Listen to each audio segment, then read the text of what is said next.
안녕하세요. 이영곤 변호사입니다.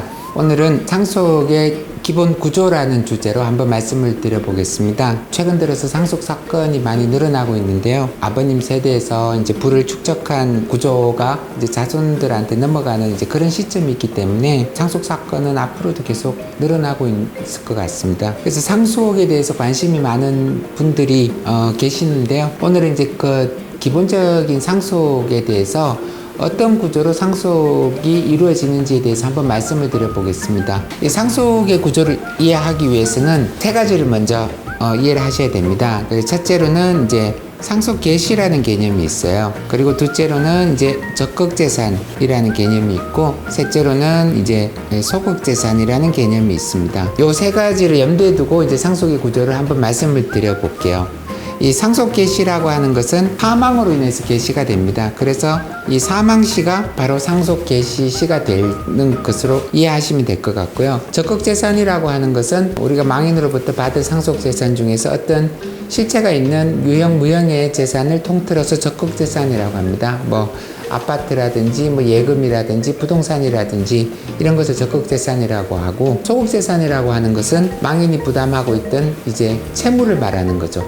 그래서 적극재산과 소극재산은 분리가 되고, 적극재산하고 소극재산은 다른 방법으로 상속이 이루어지게 됩니다. 상속에 있어 가지고 가장 이제 이해하기 쉬운 내용으로 한번 제가 설명을 한번 드려보겠습니다. 이제 아까 말씀드린 이 상속 개시라고 하는 부분을 말씀드리면, 이렇게 보면 여기를 이제 상속 개시시라고 말씀드릴 수가 있는데, 이제 사망시죠.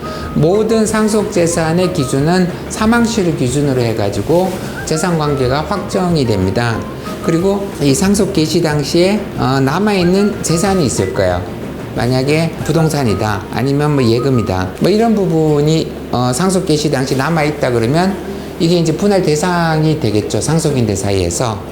하지만 이제 상속 재산 분할이라고 하는 것은 이것만 가지고 정의를 내릴 수는 없어요. 왜냐하면 망인이 생전에 증여한 재산까지 일단 포함을 해서 상속 재산이 계산이 되게 됩니다. 첫째로는 이제 뭐 상속인들 사이에서 생전에 이제 증여받은 재산이 있겠죠. 또 망인이 이제 유언으로 누구한테 주라고 남기는 재산이 있을 겁니다. 생전에 미리 넘겨준 재산은 증여재산이라고 하고, 유언으로 남긴 재산은 이 유증재산이라고 합니다.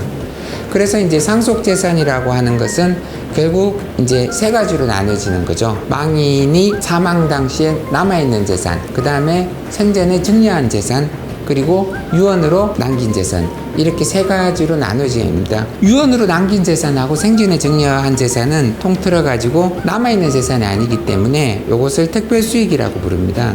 실제로 이제 상속 재산을 분할을 할 때 이 분할의 대상이 되는 재산은 남아있는 재산만 분할이 되는 거죠. 하지만 이제 그러면 이제 그 전에 증여하거나 유언으로 이제 넘긴 재산, 것 소위 말해서 특별수익이라고 하는 것은 그럼 어떻게 취급이 되는가? 이제 그 부분을 한번 말씀을 드려볼게요. 예를 들어 가지고 아버님이 돌아가시고 상속인이 뭐 삼형제가 있다고 칩시다. 그러면은 상속분은 3분의 1이 되니까 이 각자의 상속분이 3분의 1로 나눠지게 되죠. 그래서 만약에 아버님이 남긴 부동산이 시세가 2억이고 예금이 1억이 있었다. 그 다음에 이제 큰아들한테 생전에 3억 상당의 부동산을 증여를 하셨고, 그 다음에 둘째 아들한테는 유언으로 3억을 주라고 유언을 남겼다. 이렇게 하면 어떻게 될까요? 지금 증여재산하고 유정으로 넘긴 재산을 뺀 나머지 재산은 부동산 2억하고 예금 1억 이렇게 나누어집니다. 그럼 요게 이제 상속재산 분할 대상이 되는 거죠. 이제 유정으로 넘긴 재산이나 증여로 넘긴 재산은 이미 분할이 이루어진 재산이고 이미 넘어간 재산이라고 확정이 된 재산이고 분할 대상 재산은 아니게 됩니다. 다만 이제 상속분을 계산할 때는 생전에 이제 특별수익을 포함하게 되거든요. 그래서 중요한 개념이 상속분, 이걸 특히 이제 구체적 상속분이라고 하는데, 계산 시 특별수익을 포함하게 된다. 그럼 이 상속분을 계산할 때 이 특별수익을 포함하게 되면 어떻게 재산이 나누어지게 될까요?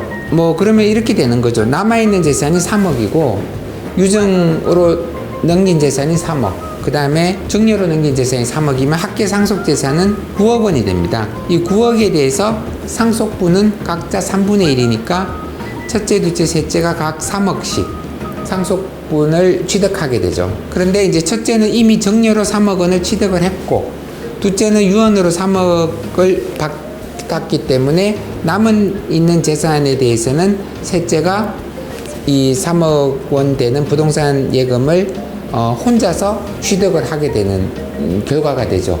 이런 식으로 분할이 이루어지기 때문에 상속재산 분할에 대해서는 생전증여 부분이 굉장히 중요해지게 되는 겁니다. 그 다음을 한번 보시면, 보통 이제 상속재산 분할할 때 사람들이 이제 궁금해 하시는 게 이제 기여분이라고 하는 개념이 있어요. 그 다음에 유류분이라고 하는 것도 요즘은 많이 알고 계시죠. 이 상속재산 분할의 기본 구조는 아까와 같은데, 기여분은 어떻게 정하느냐, 예를 들어서 망인이 살아계실 때 재산을 취득할 때 재산의 형성 과정에서 어떤 상속인 중에 한 명이 특별한 기여가 있거나, 아니면 망인이 병이 들어가지고 오랫동안 이제 병수발을 하고 요양 개호를 하는데 특별한 기여가 있을 경우에는 법원에서 기여분이라고 하는 것을 인정을 해줍니다. 이 기여분이라고 하는 것은 망인에 남아있는 상속재산 중에서 그 재산의 유지 형성 또는 망인에 대한 요양 개호에 특별한 기여가 있는 사람에게 일부를 이전을 해주는 것이 됩니다. 기여분은 두 가지 방법으로 보통 법원에서 판단을 하게 돼요. 첫째로는 이제 기여분을 금액으로 책정하는 경우도 있고, 둘째로는 이제 기여분을 비율로 책정하는 경우도 있습니다. 그래서 이제 상속재산 중에서 뭐 기여분을 1억 원으로 정한다, 아니면은 기여분을 10%로 정한다, 이렇게 법원에서 기여분 청구를 하게 되면 결정을 하게 되거든요. 그러면은 아까 보신 이 상속재산 중에서 기여분이 들어가면 이렇게 바뀌게 됩니다. 만약에 이 상속재산에서 기여분이 인정이 된다 그러면, 첫째가 만약에 기여분을 부모님 모시고 살면서 뭐 오랫동안 요양 간호를 책임졌다, 뭐 이런 이유로 기여분이 인정이 된다 그러면은 상속재산 중에서 만약에 1억 원을 기여분으로 책정을 하게 되죠. 그리고 나서 나머지 재산이 이제 분할 대상 재산으로 이제 바뀌게 되는 겁니다. 그 다음에 이제 유류분에 대해서 한번 말씀을 드려보겠습니다. 유류분은 상속재산 분할 시 이제 잔존재산에서 분할할 재산이 없거나 부족할 때 발생을 하게 되는 거거든요. 만약에 아까 보신 내용 중에서 이 생전에 재산을 다 물려주고 남은 재산이 없는 경우라면은 분할할 재산이 없게 되는 거죠. 뭐 이런 경우에는 어떻게 되느냐, 이미 유증이나 정려받은 형제들을 상대로 유류분 반환을 구할 수가 있습니다. 그러니까 상속재산은 기본적으로 분할을 하는 것이고, 남은 잔존재산에서 유류분은 반환을 청구하게 되는 거죠. 그래서 이제 유류분 반환의 경우에는 조금 다른 법리가 적용이 됩니다. 첫째로는 상속분의 2분의 1에 대해서만 유류분 반환 청구를 할 수 있게 돼요.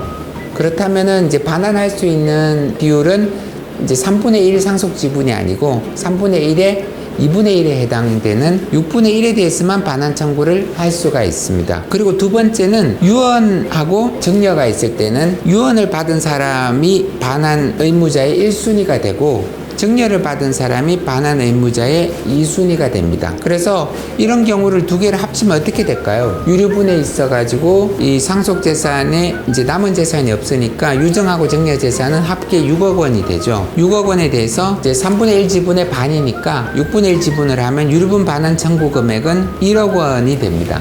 이게 유류분 권리가 되는 거죠. 그 유류분에 대해서 그러면 이거를 이제 누구에 대해서 반환을 청구를 할 것이냐를 따지면, 아까 말씀드렸듯이 유정을 받은 사람이 반환 의무자의 1순위 반환 의무자가 되고, 정려를 받은 사람이 2순위 반환 의무자가 됩니다. 그래서 상속을 아무것도 받지 못한 셋째의 경우에는 이제 유정을 받은 이제 둘째를 상대로 1억 원을 유류분으로 반환을 구할 수가 있습니다. 요까지 부분이 이제 상속의 기본 구조이고, 이 상속의 기본 구조 중에서 이제 적극 재산에 대한 기본 법리를 말씀을 드렸고, 이제 소극 재산의 경우에는 조금 다르게 적용이 됩니다. 소극 재산의 경우에는 상속 재산 분할이라고 하는 개념이 없어요. 그대로 법정 상속분대로 자동 분할이 이루어지게 됩니다.